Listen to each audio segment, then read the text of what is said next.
couple seconds here.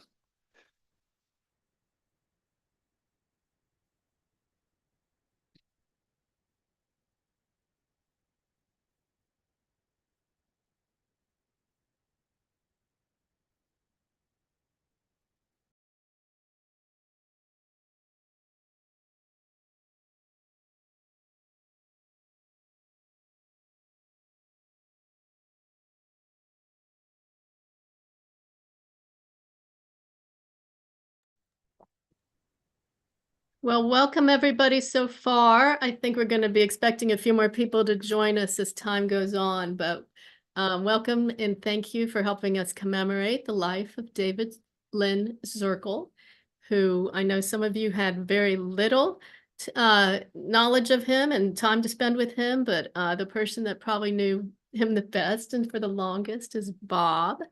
And so he was going to start off by talking about how he met Dave and the first part of their friendship together.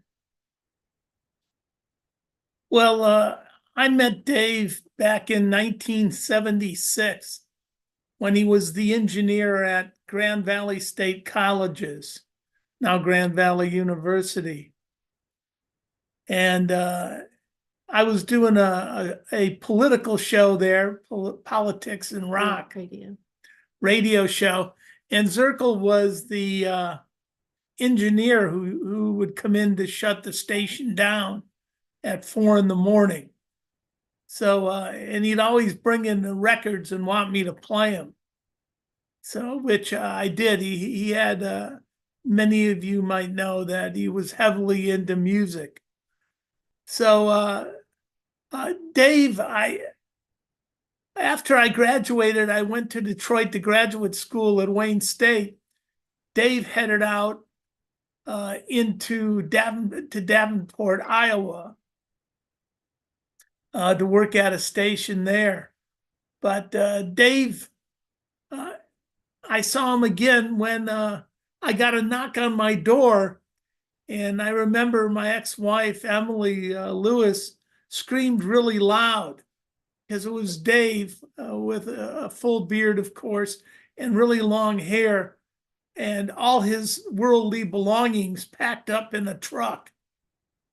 And he said, well, you said if I ever came to Detroit to look you up.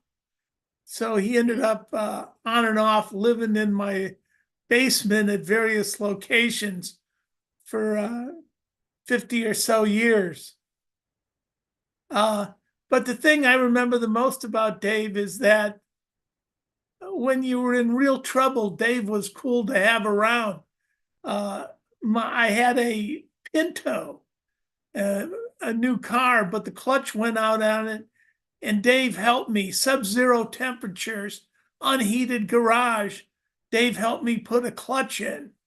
And of course, he was famous for cussing out objects, but we all survived it.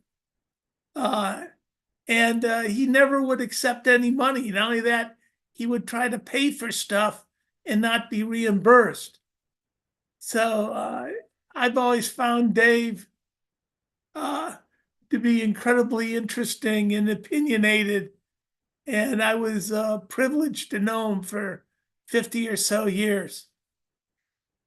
So a little bit earlier this evening, Bob was describing Dave, how he looked younger when he was in his younger years, because unfortunately we don't have any photos to show you of him when he was younger, but his hair was black.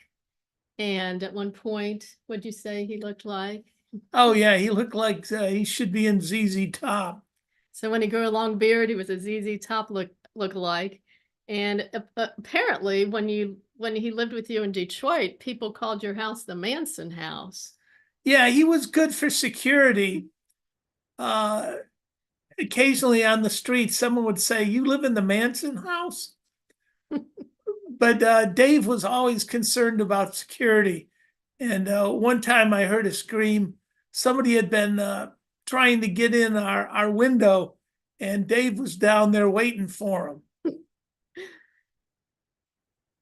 So a couple other stories about Dave that I've only heard, and maybe Bob might be the best one to fill it in, is what we know, the little that we know, but what we know about his childhood. Did you want to talk about that a little? Oh, Dave came from an incredibly poor family, had rickets as a child, and also, was abused somewhat by his father. But in response to that, he would fix radios. He really was a genius in terms of fixing radios. So whenever I would get in a fight with Dave, which I learned to avoid doing it, and Dave would feel bad after cussing me out, uh, he would often come up with a radio. And so some of you have seen radios all over my house. Those are all courtesy of Dave, and they all work. So apparently this was all in southern Indiana where he grew up, and he graduated high school. He went into the Navy. Do we know what he did in the Navy or where he was? No, but he did technical things. He had a variety of technical certificates And an FCC license. from Cleveland Technical College, whatever the official name is. I don't know, but that's basically what he did. He was had a first-class engineering license for the FCC, and he was very proud of that as well. And speaking of him being like a mechanical genius, I mean, just having, him around the house, he would fix the microwave. He would do plumbing. He would help with electrical work. He knew how to fix the cars. I mean, almost everything around the house. And the story that my favorite story is the one when our air conditioning went out here at this house. And there's several air conditioning things out there out back, but one of them wasn't working. And so who did you call? Atlas Butler, right? The famous Atlas Butler sent a guy out. The guy looks at it.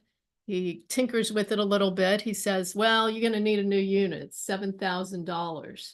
And then Zirkle came by. You can tell. And Zirkle said, why don't you just fix the wire that's broken?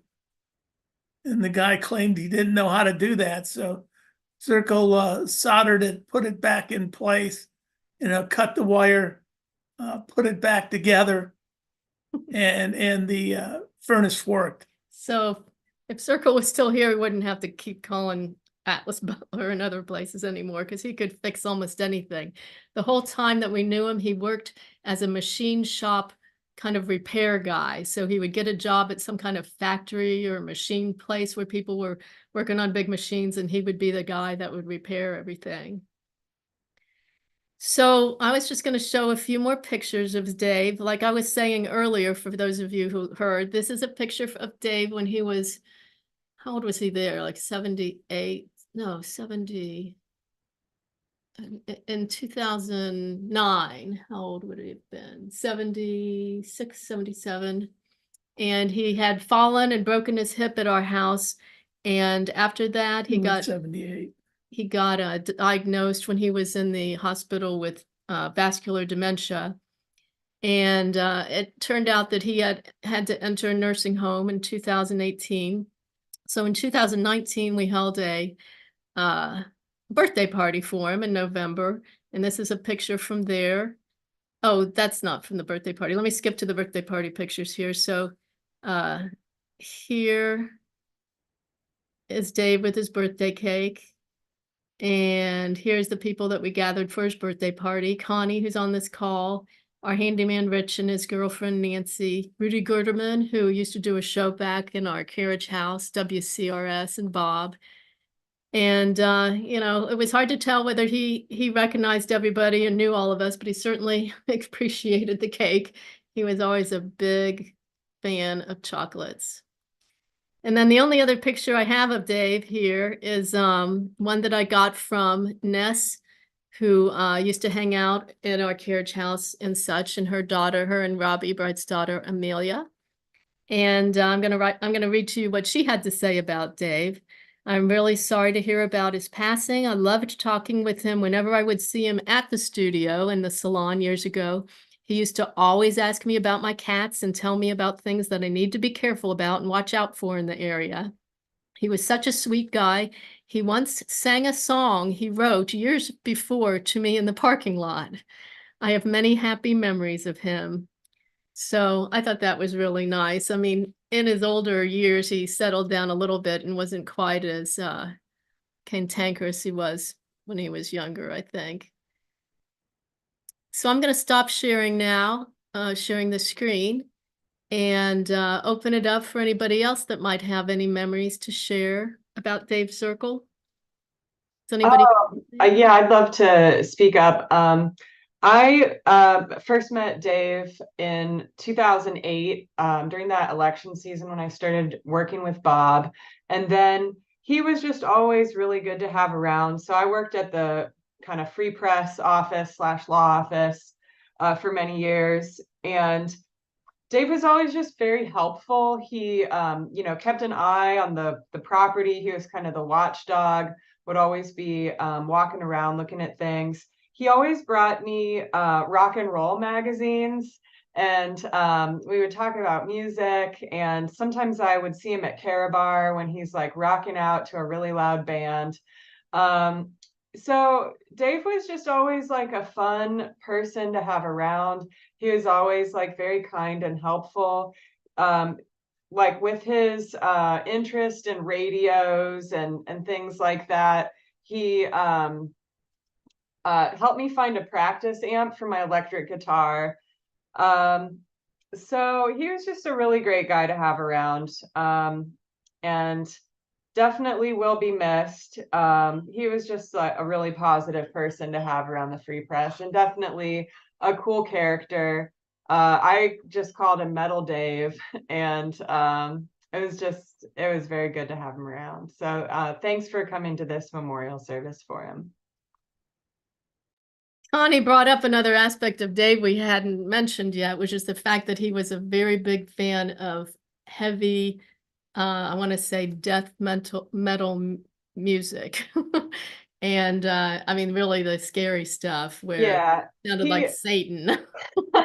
he loved metal, and he would always wear these like rock and roll like death metal t-shirts, and he would always be like, just like he'd be like, that's why I wear shirts like this, because he likes the metal. And he was just, yeah, he was a lot of fun. So And good he guy. also had a bunch of posters down in the basement that were heavy metal posters. Bob got had the lucky opportunity to drive up to Detroit several times with Dave and have his ears blasted out of death metal music. And it's too bad Rudy Gerdeman didn't join us here. He shared the music um, fandom with Dave with the type of music. I was hoping he was going to join us. I just reminded him about it, but Yeah, I see my brother Dave there. Dave got to move with Zirkle. Dave helped me, and all I heard all weekend was, "God damn it, kid, shit's not gonna move itself." yeah, we think that Dave actually taught our pig how to cuss because they shared a basement when we lived on Bryden Road for a while. Yeah. So, yeah. So anybody else have any memories? Dave Petrakis, anything you want to share? Yeah, I love Dave in my own personal way. He's as an electronics person, I had great respect for his talent in fixing tube radios. It's a lost art that not many people know anymore, and a lot of these guys are going. By the way, um, David, raise your if you guys need to or want to say something, raise your hand. I'll go ahead and unmute David Fatrakis. He wants to talk to. Um, so yeah, I had Dave work on my amplifier, my guitar amp. It was an old tube amp, and he got it up to snuff and got things working. And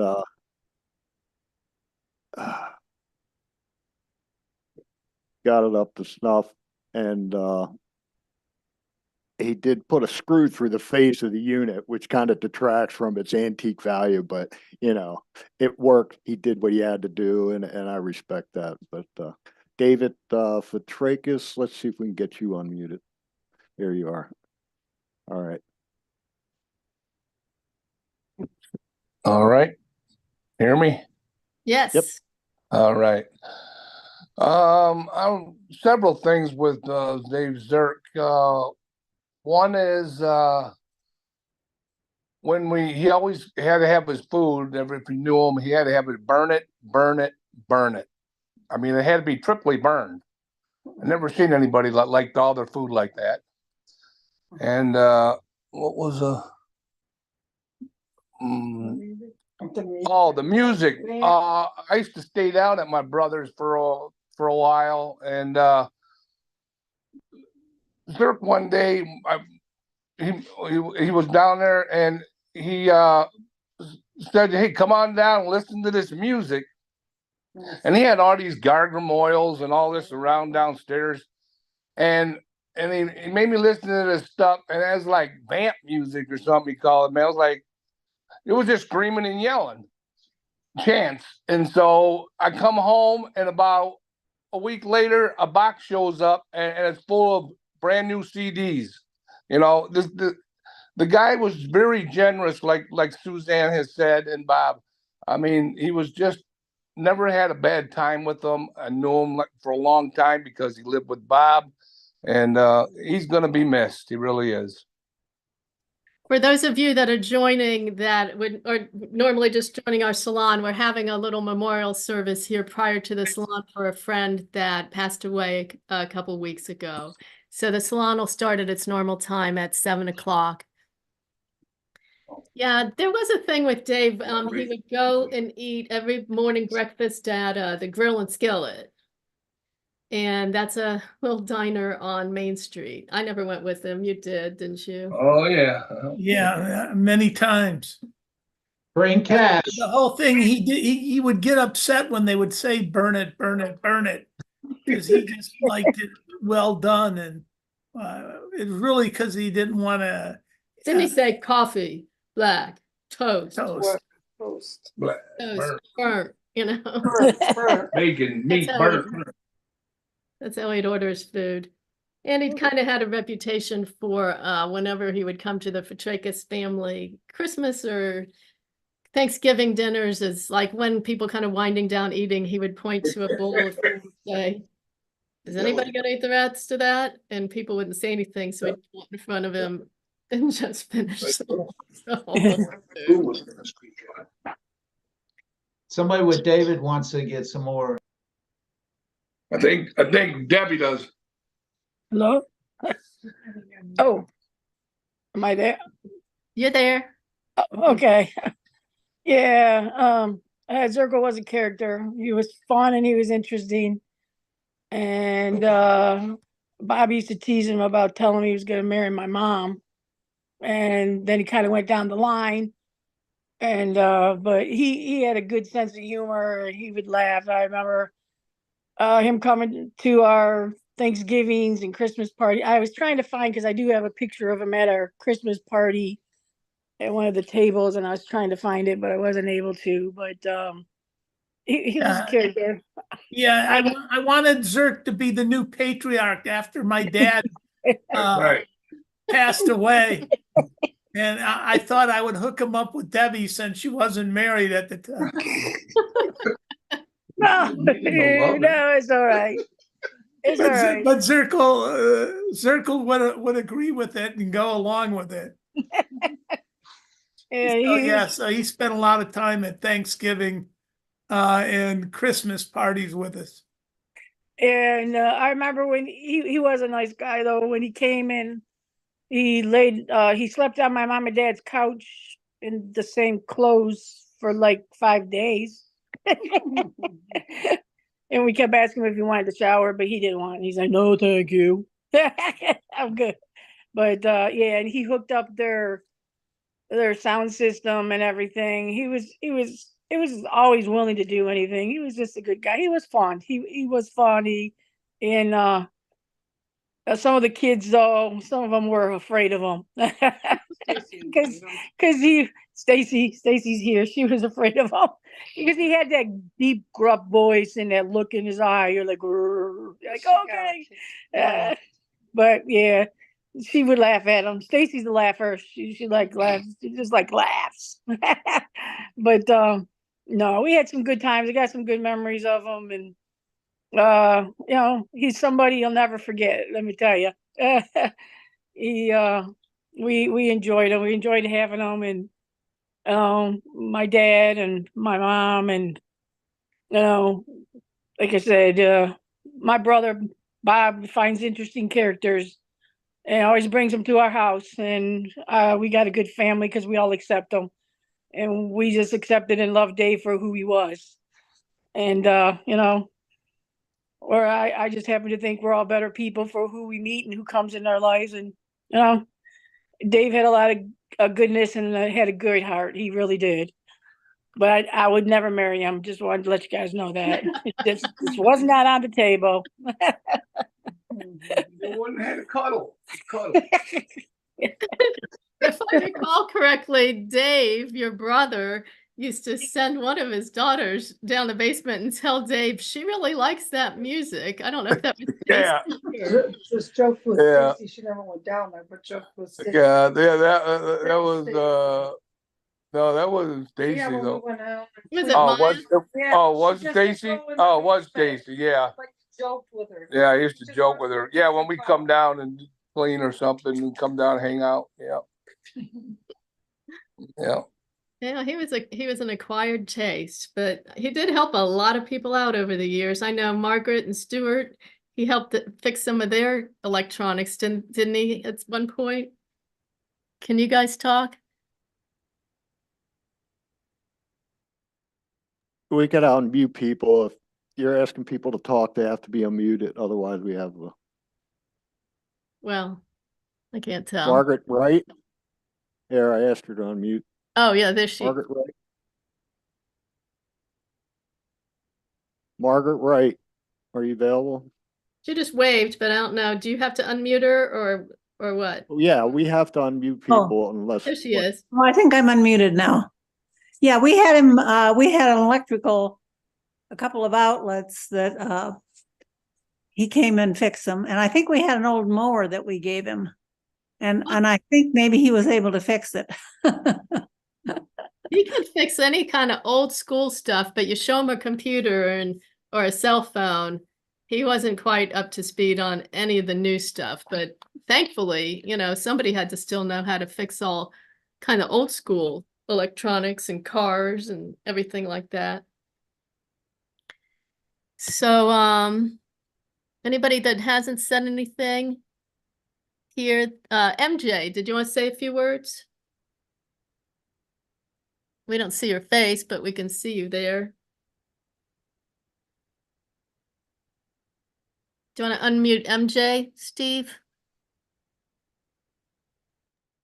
I asked her to unmute or. Oh, she whoever. has to unmute herself.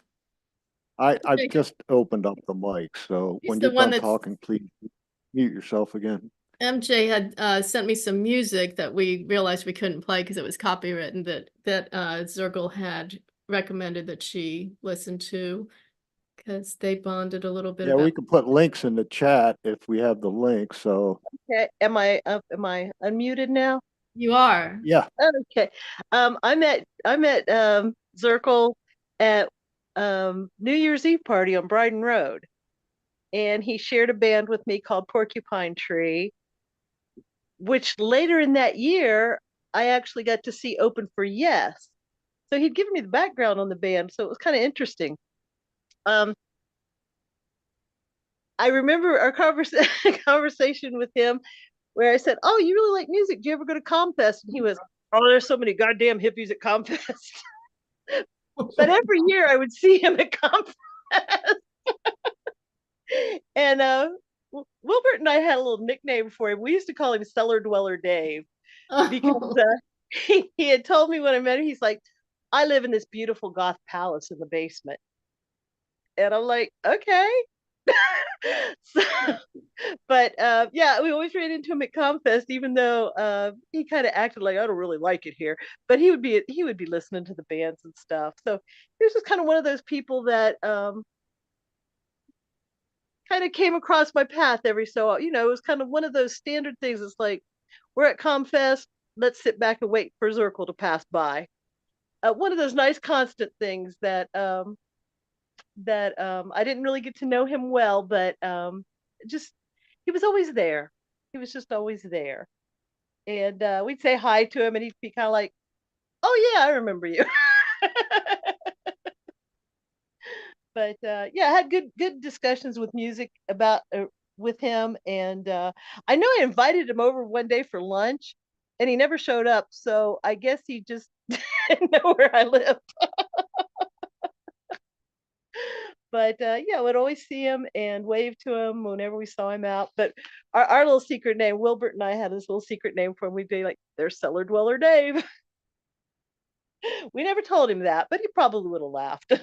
It made And, sense. and again, he was offered to live when he was first in Detroit, to actually move upstairs into a room that was free, but he seemed to prefer the basement, just like he seemed to prefer gargoyles. Yeah. There's a lot of gargoyles in the basement.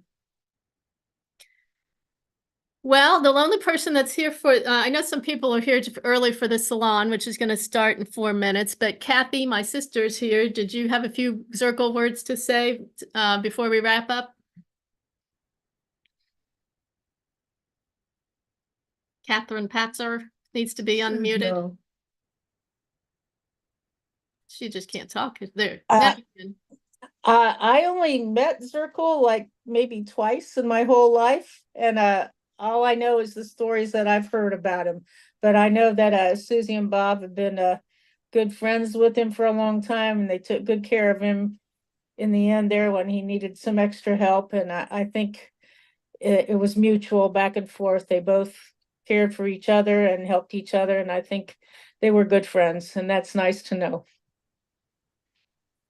Yeah, it was rough. It was rough there after he got put in the nursing home because immediately the pandemic happened and we couldn't visit him for a really long time. And so sadly, you know, because somebody doesn't see you for a real long time, when we went back to see him more recently, we're not really sure if he knew who we were or he wasn't really talking too much, but he really, really appreciated us bringing him Frosties from Wendy's. So there was a very easy way to please Zirkle in these past few years. And I'm happy to say that the people in the nursing home were so nice to him and so good to him, and they seemed to really like him a lot, which is great, you know, because we were a little worried about whether or not he was going to cuss everybody out after he got there. So yeah, they were very, very nice to him, kept him he kept getting his clothes stolen, so we kept bringing him a lot more new clothes, and they kept him dressed and put him out in the hall. And for a while there, when he first went in the nursing home, he had a couple of girlfriends there. Seemed like, you know, there's women that would point to him and say, "You're a good looking man. I love you." And, you know, maybe they said that to everybody, but he appreciated that, I think, when he first got there. So anyway, I think we're going to wrap this up here. If anybody's got anything left to say, I don't know, Bob, you want to wrap us up here before the salon starts? No, it just said Dave was incredibly unique. Never met anyone like him. Doubt I ever will. But again, when push came to shove, he always came through. He taught you how to fix a microwave, didn't he? He did. I've got the same microwave since 1977. And it still works. He taught me how to put the fuses in.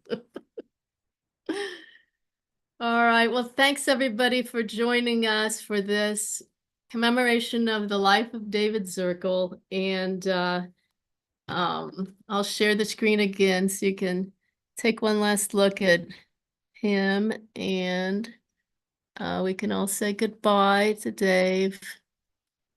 Dave, our friend,